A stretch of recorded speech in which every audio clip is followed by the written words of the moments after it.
जादूर गछ। एक समयर कथा गोटे शांत और सुंदर गाँ थिला। ता ना थिला रामपुर। सेठी थिला गोटे छोट झियो चुना। से बहुत दयालु और बुद्धिमती। दिने चुना गाँर पछ दिगरे थिबा पुरुणा बन को गला। सेठी से देखिला एक बड़ अद्भुत गछ। नमस्कार चुना, मु हेउछि जादूर गछ।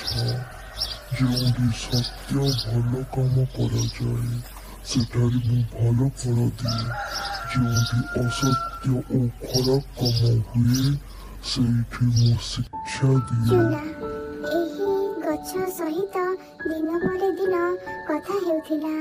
से गाँर सब लोकंकु बुझाइला सत्य और भल काम करिबा पाई। असत्य और खराब कामर शेष भल नुहे।